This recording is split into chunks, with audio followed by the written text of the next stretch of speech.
Hello, this is Coach Wilson, and this is Unit 2, Day 2.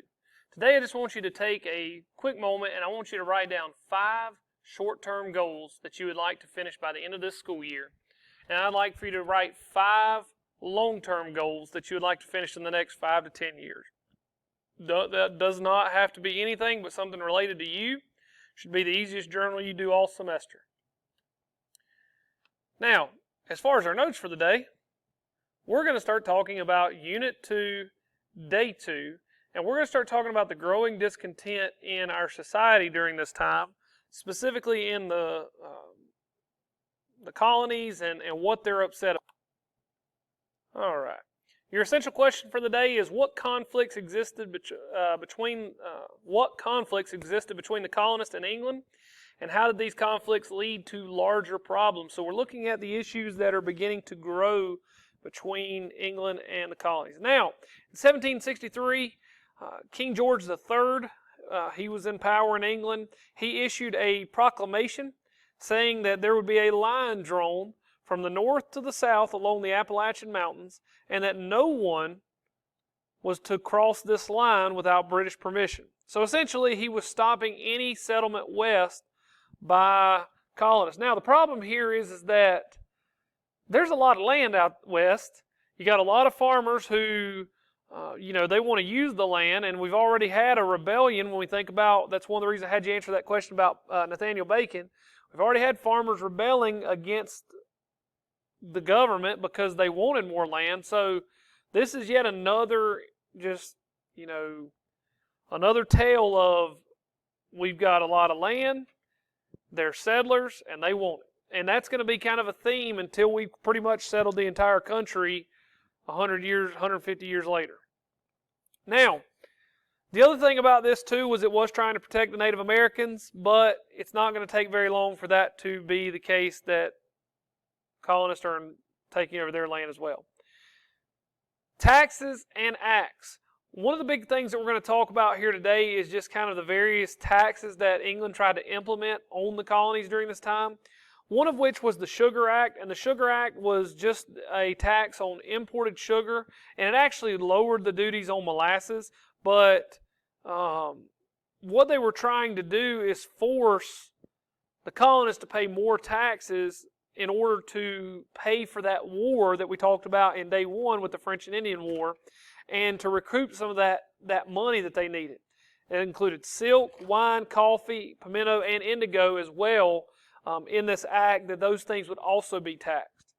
Now, the key thing about the Sugar Act that's notable is that, yes, there were some colonists who were upset, but this is like a tax on businesses. So I want you to think about, like today, if the president instituted a new tax on technology corporations, are you going to be real upset about that? Probably not, because it probably isn't going to affect you unless your bottom line, or like your price goes up on your iPhone or your computer that you want to buy. But otherwise, you're not going to really worry about that. Now, when we start talking about the Stamp Act, this is a tax that applied to the everyday colonist. And it taxed all printed material. So, if you want a newspaper, pamphlet, poster, will, mortgage, deed, a license, diploma, playing cards, anything paper, it had to have a tax on it that had to be paid back to England. And it was a direct tax, meaning that it was paid directly to the government. So it's affecting each individual person, not businesses or stock companies or anything like that. It is affecting you as the colonist. And that is going to enrage people very, very much. Now, if you notice this logo here, this was put on a lot of different paper products by those who were against the tax. Basically trying to say that these taxes are killing us. Now, because of these different taxes and acts, you start to see these little small groups starting to pop up, and one of those that becomes one of the main contributors to the revolution is the Sons of Liberty. And they were leaders in many of these protests against the Stamp Act, led by Samuel Adams, and their goal was to intimidate these stamp distributors and try to force them to not collect the tax. Now, in protesting the Stamp Act, these colonists would try to also boycott British goods, pledge not to buy any British good until the Stamp Act was repealed, and eventually their protest and their, boycott of British goods works, and it actually ends up hurting the British economy because they're not getting the same amount of goods produced out of the colonies, and the colonies aren't buying as much, which in turn is the whole point of the tax, was to try to get more money out of them, and now they're getting even less. King George also is going to repeal the Stamp Act, and he realizes, hey, he made a mistake. And then he turns around and issues what we know as the Declaratory Act, which said that Parliament had sole authority to make colonial laws. Now, it doesn't seem like too big of a deal, but the problem is you're putting Parliament over a place that has no one person in that body to vote for them. So, for example, it would be like me making decisions for your life along with 4 or 5 other teachers, and you not having your parent or somebody that you know there helping choose those things, just a random group of people choosing what happens in your life. That's what it was like for these colonists. And as a result, the colonists are going to form the Stamp Act Congress. And this Stamp Act Congress was made up of 9 representatives, and these 9 colonies, I shouldn't say 9 representatives, these representatives from 9 colonies, they're going to meet and they're going to declare that they refuse to be taxed without having representation. No taxation without representation. And what they wanted is they wanted somebody in Congress who was advocating for them. And when I say Congress, I'm talking about Parliament. I say Congress because it's easier for you to understand that way. But they wanted someone in Parliament to advocate for them. And they said that Parliament could not tax them without passing through their assemblies. Essentially saying that, yes, Parliament has authority, but they're going to have to answer to our assemblies before we're going to approve any tax.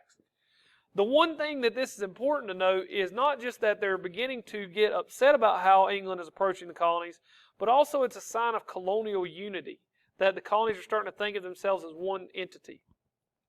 And that in itself is going to lead to our next issue, which is the Boston Massacre. In 1770, colonists were taunting and throwing snowballs at British troops. Some rock or something hit a British soldier in the face, and he shoots into the crowd. Before you know it, the other British troops are shooting, and before it's all said and done, 5 colonists have died, and 6 more are wounded from the gunfire. The bigger problem for England in this situation is that news gets out quite rapidly. There had already been this system of mail that was starting to form in the colonies, but it reaches the colonies within a week and doesn't reach England for almost 3 to 4 weeks. So think about how much time passes in 3 weeks for England to not know that there's been this huge massacre in Boston. Now, 2 years later, Samuel Adams is going to establish this communication line called the Committee of Correspondence, and it will essentially link all of the colonies together to where news of anything, whether it be an attack or something going on, that everyone will know much quicker. But more importantly, Paul Revere is going to pin down this picture of the Boston Massacre. And the massacre, the picture on the right is the one that you need to note. That is the one that was actually drawn, and it was obviously would have been in color. But that picture depicts British soldiers just mowing down colonists. And guys, if there's ever a time that I could tell you that in history that you can see that the media can change the viewpoint of people, this is a good time to note that. In that this little document right here in this picture is what's going to spark a lot of hostility in the colonies. And if you look at it, depending on which picture you're looking at, it depicts the British in different ways. So the picture on the left in this one looks like, hey, well, they're attacking them. No wonder the British shot at them. But then you look here and it's like, well, they're checking on them, so maybe, this was just an accident. There's so many different ways that the media can portray information in today's society especially.